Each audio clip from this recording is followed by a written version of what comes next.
नमस्कार, स्वागत है आपका हमारे खास कार्यक्रम खेती बाड़ी में। मैं हूं अधिनाथ झा। किसान इतनी मेहनत से फसल लगाते हैं, उसे पाल पोस कर बड़ा करते हैं, लेकिन अपनी फसल की एक एक बातों का ध्यान रखने के बावजूद भी खाद माफिया उनकी मेहनत पर नमक छिड़क देते हैं। भोले भाले किसान ये फर्क करने में चूक जाते हैं कि असली कौन और नकली कौन। उनकी छोटी सी लापरवाही उनकी फसलों के लिए घातक साबित होती है। ऐसे में किसान क्या करें, कैसे करें असली नकली में फ़र्क, और क्या है रासायनिक खाद का विकल्प, इन्हीं सब बातों पर चर्चा करेंगे आज खेती बाड़ी में।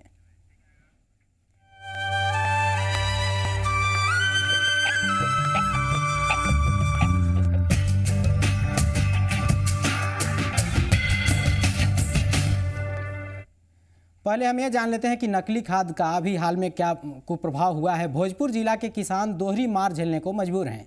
एक तरफ मौसम ने दगा दे दिया तो वहीं अब खाद माफिया उन्हें धोखा दे रहे हैं। प्रशासन की नाक के नीचे आरा में धड़ल्ले से नकली खाद बिक रहा है। किसान परेशान हैं, लेकिन अधिकारी जांच की बात कहकर जिम्मेवारी से पल्ला झाड़ रहे हैं। देखिए रिपोर्ट।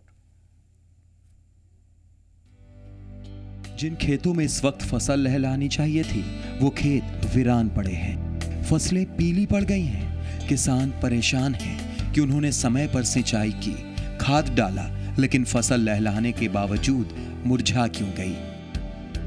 लेकिन जब सच्चाई सामने आई तो किसानों के होश फाख्ता हो गए, क्योंकि बाजार से जो उन्होंने खाद खरीदा था वो नकली निकला। नकली खाद बाजार में सरेआम बिक रहा है। हर दुकान पर नकली खाद ही बिक रहा है। हम लोग की जानकारी नहीं हो पा रहा है कि कौन नकली है कौन असली है। व्यवसायी वर्ग नकली जाके बेच देते हैं, हम लोग उसी में फंस जाते हैं किसान वर्ग। इससे देखिए मेरा बिया सूख रहा है, नकली खाद देने से जल गया है बिया।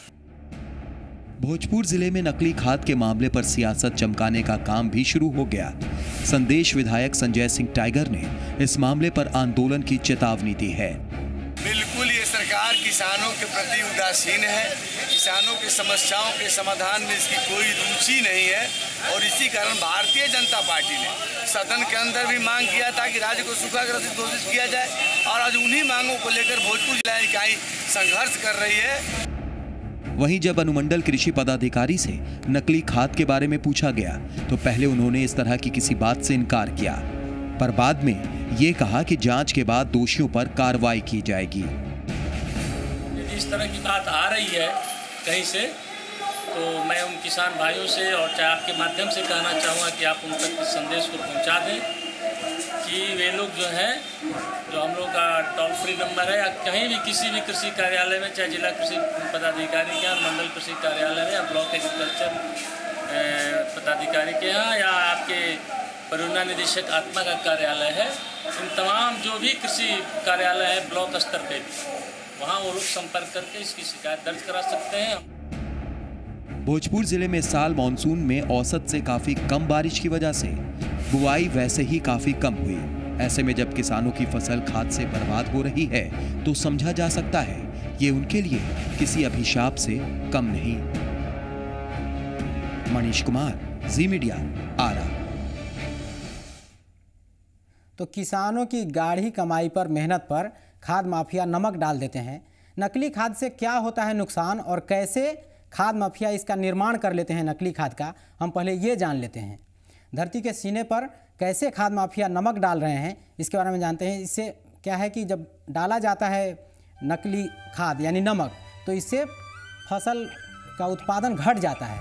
नकली खाद बनाने के लिए माफिया पहले नमक का बहुत ज़्यादा भंडारण कर लेते हैं और उसका रंग बदलते हैं, और इसके लिए वो पहले से ही जो स्टॉक में किए रहते हैं उसको मांग के हिसाब से जब सीजन आता है तो उसे नकली खाद माफिया तैयार करते हैं। साथ ही नमक पर ब्रांड के हिसाब से रंग चढ़ाकर किस ब्रांड का खाद हमको देना है वो उसको तैयार किया जाता है। जब नमक और रंग मिलकर सूख जाते हैं तब उसमें ज़रूरत के हिसाब से ब्रांड के अनुसार एसेंस डाला जाता है। यानी कि आप जो खाद ले रहे हैं उसमें आप महक कर भी फ़र्क नहीं कर सकते हैं कि कौन असली कौन नकली। ब्रांड में और लोकल खाद में कोई अंतर भोला भाले किसान नहीं कर पाते हैं। खाद माफिया अपना धंधा शहर से दूर ग्रामीण इलाकों में करते हैं, जिससे कि वो प्रशासन की नज़रों से बच सके। यही कारण है कि सुदूर इलाकों से ऐसी खबरें आती हैं। खबरें कई बार नहीं भी आ पाती हैं, लोगों को जानकारी नहीं होती है। ये कोई नई नहीं है कि नकली खाद का आरा में भंडाफोड़ हुआ है। इससे पहले भी नकली खाद को लेकर खुलासा हो चुका है, लेकिन प्रशासन इसको लेकर गंभीर नहीं है, और यही वजह है कि आसानी से उनका गोरख धंधा चलता है जिसका शिकार। अब हम आपको ये बताते हैं कि कितना खतरनाक है रासायनिक खेती। दरअसल क्या है कि हम रासायनिक खेती पर इतने निर्भर हो गए हैं कि पारंपरिक खेती इससे बेहद खतरनाक हो चुकी है। अंधाधुंध रासायनिक खाद और कीटनाशकों ने फसल और सब्जी सहित कई उत्पादों को जहरीला बना दिया है। रसायनों के प्रयोग से भूमि भी बंजर होती जा रही है और रासायनिक खाद के बढ़ते इस्तेमाल के कारण ही केले की खेती गलवा रोग से बर्बाद हो चुकी है। मतलब केले जैसे खेती को लोग अब छोड़ने लगे हैं उस रासायनिक खाद के प्रयोग के कारण। लोग खेती छोड़ के किसी और खेती में हाथ आजमाने लगे हैं, लेकिन रासायनिक खाद से जब ऑलरेडी आपका ज़मीन ही आपकी वो हो गई है, उर्वरा खो चुकी है, तो इसमें आप कोई भी फसल कैसे लगा पाएंगे। रासायनिक उर्वरों के अंधाधुंध प्रयोग ने मानवीय जीवन को बेहद संघर्षपूर्ण बना दिया है। कई सारी बीमारियां भी इनकी वजह से होती हैं। हाँ, इसके लिए अब आखिर क्या करें किसान कि इनसे नकली खाद से बचने के लिए या रासायनिक उर्वरक के कुप्रभाव से बचने के लिए किसानों को क्या करना चाहिए जानते हैं। उसके लिए रासायनिक खाद पर निर्भरता कम करने की आवश्यकता है। किसी किसान की देखा देखी, जैसे उनने इतना 2 किलो कट्ठे में डाला तो हम उसमें 2.5 किलो कर देते हैं, ये गलत है। अपने ज़मीन के आवश्यकता अनुसार डालें तो ठीक है। ज़्यादा से ज़्यादा वर्मी खाद, एहरी खाद के इस्तेमाल को बढ़ावा देने की भी ज़रूरत है। किसान फसल चक्र अगर अपनाते हैं, इस सीज़न में फसल, दूसरे सीज़न में दूसरा, तो उससे भी भूमि उपजाऊ बनी रहती है और खाद पर से निर्भरता धीरे धीरे कम होती है, तो ये भी लाभदायक है। अब हम जानते हैं कि आखिर कैसे बनाएं प्राकृतिक खाद। जिस खाद की हम बात कर रहे हैं कि रासायनिक खाद को छोड़ें तो फिर किससे उपजाएं, तो प्राकृतिक खाद से उपजाएं। तो उसको कैसे बनाएं, तो भूमि में पौधे 20 तरह के ऐसे पोषक तत्व अपने आप होते हैं जो प्रकृति ने इसे भूमि में उपलब्ध करा रखा है। निरंतर फसलों के उत्पादन से इनमें से कुछ की कमी या अधिकता होती रहती है, लेकिन इन सभी की पूर्ति जैविक और कंपोस्ट खाद से संभव है। अगर किसान जैविक और कंपोस्ट खाद का इस्तेमाल करते हैं तो उर्वरता को बनाए रख सकते हैं। गोबर की खाद, हरी खाद, कंपोस्ट खाद, बर्मी खाद, खल्ली, EM विधि से तैयार खाद आदि प्राकृतिक प्रदत्त खाद हैं। यह आसानी से उपलब्ध भी है और इसका कोई साइड इफेक्ट भी नहीं होता है। कृषि विभाग की विभिन्न योजनाओं द्वारा जैविक और टिकाऊ खेती की जा रही है। सरकार ढैंचा के बीजों के वितरण के जरिए भी भूमि की उर्वरा शक्ति बढ़ाने पर जोर दे रही है। ज़रूरत है तो किसानों के बीच जागरूकता की, जिससे कि प्राकृतिक खादों को लेकर सरकार की जो योजनाएं चलाई जा रही है, किसान उसका लाभ उठा सकें। अब हम जानते हैं ये जो रासायनिक खाद हैं ये पर्यावरण के लिए भी घातक हैं, और प्राकृतिक खाद अगर आप इस्तेमाल करते हैं तो आपका पर्यावरण भी शुद्ध रहेगा। प्राकृतिक संसाधनों के जरिए खेती करनी चाहिए किसानों को। पर्यावरण के संरक्षण में भी प्राकृतिक खाद का बहुत योगदान है। प्राकृतिक प्रदत्त खाद फसलों और सब्जियों की जो उनका नेचुरल स्वाद है उसको बनाए रखते हैं। क्या होता है कि रासायनिक खाद डालने से कई बार फसल भी अपने नैसर्गिक गुणों को खो देता है, स्वाद को खो देता है। प्राकृतिक प्रदत्त खाद जो है वो स्वास्थ्य के लिए भी बेहद फायदेमंद होते हैं। केचुआ खाद का प्रयोग मिट्टी के लिए आवश्यक तत्वों की पूर्ति करता है। केचुआ खाद से मृदा गठन, संरचनाएं, जलाधारण क्षमता आदि में भी विकास होता है।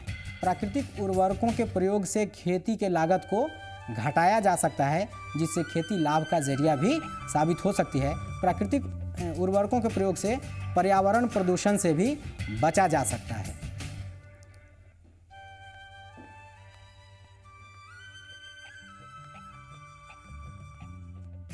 खेतीबाड़ी में अभी समय हो चला है एक ब्रेक का। ब्रेक के बाद लौटेंगे तो कुछ और पहलुओं पर भी बात करेंगे। जल्द लौटते हैं।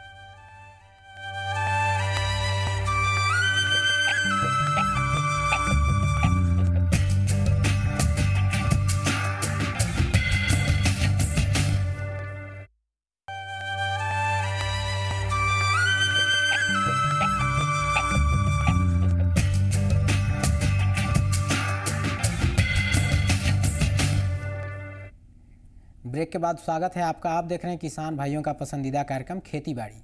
मौसम की मार झेल रहे किसानों के लिए बाजार में नकली खाद का मिलना एक बड़ी समस्या है।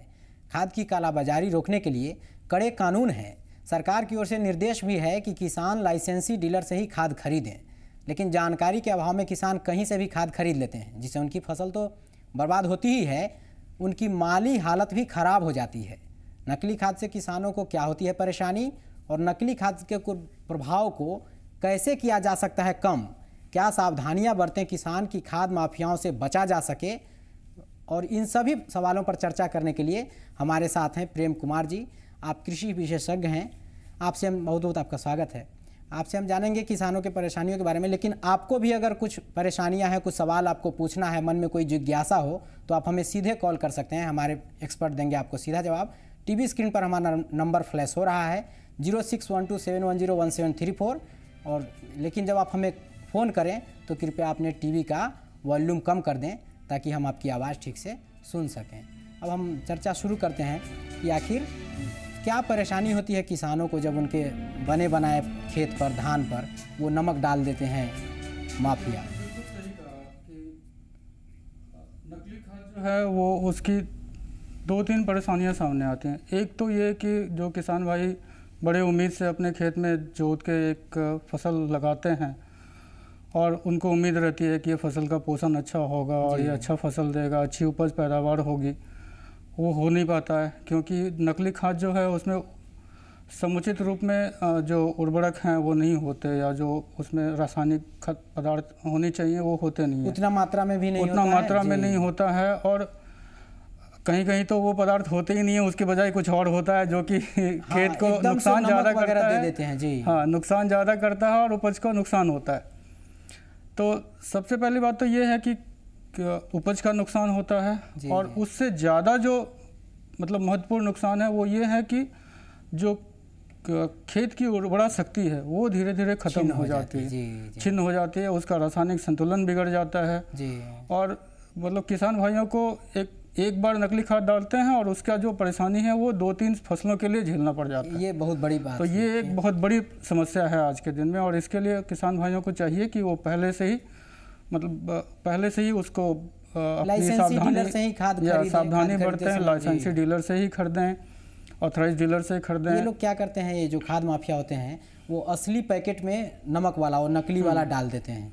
यस, ऐसे में भोले वाले किसान वो कंफ्यूज हो जाते हैं। नहीं, देखिए नकली जो उर्वरक हैं उसके पहचान की कुछ बहुत ही सिंपल सी विधियां हैं जी। जैसे पहला तो है कि आप देखिए, उसको सूंघिए, उसको छूइए, फिर उसको आप पिघलाने से और आग लगाने से, उसको जलाने से जी। अब जैसे मैं एक एक पॉइंट पे आता हूँ देखने का। जैसे आप पैकेजिंग देखेंगे तो असली और नकली पैकेजिंग में देख के ही आपको बहुत कुछ फ़र्क आ जाएगा, फ़र्क महसूस होगा।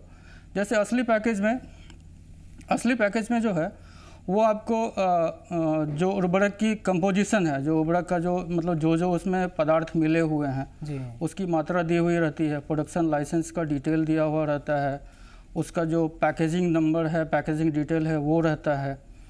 और एक साधारण सी बात देखेंगे, जो असली है और जो नकली है, असली की छपाई जो है वो थोड़ी साफ़ सुथरी दिखेगी और जो नकली है उसकी छपाई आपको थोड़ी सी धुंधली दिखेगी जी। क्योंकि उनकी प्रिंट क्वालिटी उतनी अच्छी नहीं रहती है और लोग जानबूझ के भी उसको धुंधला करते हैं ताकि वो पहचान है। यूरिया वगैरह वो तो हाथ के टेम्परेचर पर भी गलने लगता है भैया, ऐसा भी है जी। वो छू के ही आपको लगेगा कि जो असली वाला है ना उसमें वो नमी महसूस नहीं होगी। हाँ, असल बात है। सिर्फ जो अमोनिया की है उसमें थोड़ा सा तेलिया आपको लगेगा जी। बट अदरवाइज आपको नमी महसूस नहीं होगी। तो जब जाए खरीदने तो इन चीज़ों का ध्यान रखें, इन चीज़ों का बहुत ज़्यादा ध्यान रखें जी। एक तो देखने, और जो मैंने बोला स्मेल, हर एक खाद का एक अलग खास स्मेल होता है। जैसे अमोनिया का एक अलग सा ही स्मेल होता है जो आपको नकली खाद में नहीं मिलेगा। फिर जो आप खाद के दानों को देखेंगे, जो असली खाद है उसके दाने बिल्कुल एक समान होते हैं, उनका एक अलग ही चमक होता है और फरहर होता है, उसमें वो जो क्या गुठलियाँ नहीं बनती वो नमी नहीं होती उसमें। तो ये सब चीज़ें किसान भाइयों को थोड़ा ध्यान रखना चाहिए जिससे वो बहुत बड़ी नुकसान से बच सकते हैं। अच्छा, होता क्या है कि आप मान गए फंस गए नकली के चक्कर में, लाए आप खाद मारे और सुबह में सब पीला पड़ गया धान का पौधा। अब इसको तो बैकअप लेने में 10-15 दिन ये क्या है, चूँकि ये जैविक पदार्थ है जो आपका फसल है वो भी जी, तो उस नुकसान को आप रिवर्स नहीं कर सकते हैं, उसका उपचार कर सकते हैं जी। तो इसलिए जैसे होता है ना, बीमारी एक बार आ जाती है तो बीमारी का आप उपचार कर सकते हैं, बीमारी का आप रिवर्स नहीं कर सकते। बेहतर है कि आप तो इसलिए पहले ही जब आपने डाल दिया तो वो इरिवर्सिबल प्रोसेस है, उसको आप मतलब बदल नहीं सकते। जिस तेजी से आपका मतलब धान की फसल ग्रोथ कर रही थी वो डला और उसका रुक गया एक बार, तो उस फसल का तो नुकसान हुआ ही। अब आपको चाहिए कि आप जो अपने खेत की मिट्टी है उसकी आप जांच करवा लें जी, उसका रासायनिक विश्लेषण करवा लें और उस हिसाब से जो आप सुझाया हुआ उर्वरक है उसका उपयोग करें, तो ही आपकी खेती जो है कम से कम अगले फसल के लिए तैयार हो पाएगी। मतलब अगर एक बार आप फंस गए हैं चक्कर में तो फिर उपचारित करिए अपने उपचारित करना ही सबसे अच्छा है। तो अब जैसे आपको कोई सिंपल सी बीमारी होती है, कोई साधारण सी बीमारी होती है, तो उपचार ही सबसे बड़ा इलाज है। लेकिन उससे पहले लोग बोलते हैं कि साधारण से बड़ा इलाज कुछ नहीं है। हाँ, सावधानी से बड़ा इलाज कुछ नहीं तो पहले ही सावधान तो आपको सावधान रहना चाहिए। आप कोशिश कीजिए कि सस्ते के चक्कर में ना पड़े। लोग आपको झांसा देने की कोशिश करेंगे कि नहीं ये सस्ता है, ये सब चीज़ सामान है, लोग यूं ही आपको कमीशन लेके ज़्यादा दामों पे बेच रहे हैं, पर ऐसा नहीं है। आप जो समुचित जो ऑथराइज डीलर हैं उनसे ही खरीदिए तो आपका फ़ायदा है। जी, मतलब बेहतर है कि आप खुद से ही सावधानी बरतें। लेकिन अगर आपने उपयोग कर दिया है उसमें वो नकली खाद और फिर आपको लॉस हुआ है, तो उसके लिए अब आप आगे क्या कर सकते हैं? हम और भी बहुत सारी चीज़ों पर चर्चा करेंगे। यहाँ एक और छोटे से ब्रेक के लिए रुकते हैं, जल्द वापस आते हैं।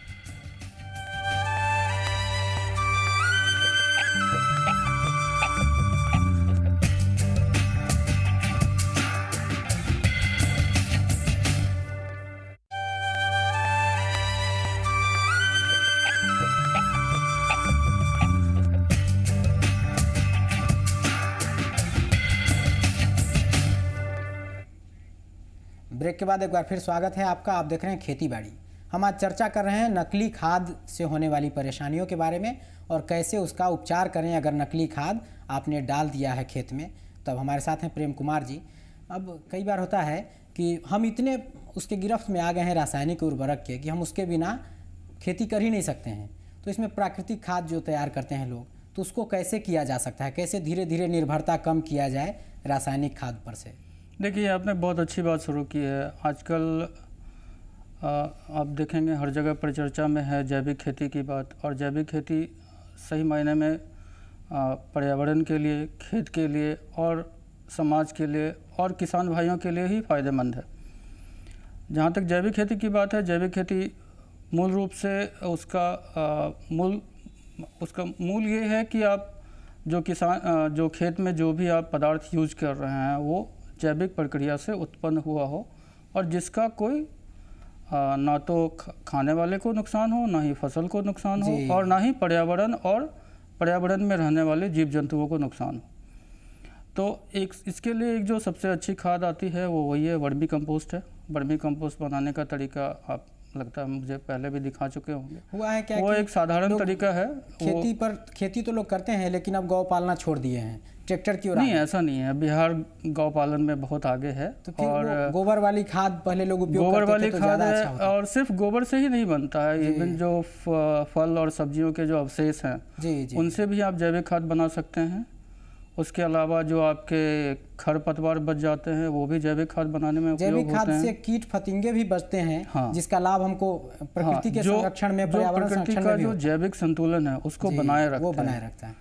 और उनका जितने भी जीव जंतु हैं इस धरती पे, हर एक की अपनी उपयोगिता है। और किसान भाइयों से अच्छा इसके बारे में कोई नहीं जानता है। तो वो अच्छी तरह जानते हैं कि हर जीव का एक अपना उपयोग है और उसको पर्यावरण में रहने का भी उतना ही अधिकार है। थोड़ी निर्भरता कम करनी चाहिए। हाँ। और जैविक खेती की ओर लौटने की भी कोशिश करनी चाहिए। वर्मी कंपोस्टिंग के लिए अभी तो लोगों को इतनी सारी जानकारियाँ दी, इसके लिए आपका बहुत बहुत धन्यवाद। शुक्रिया। खेती बाड़ी में आज बस इतना ही। आप देखते रहिए जी पुरवैया। मुझे दीजिए विदा। नमस्कार।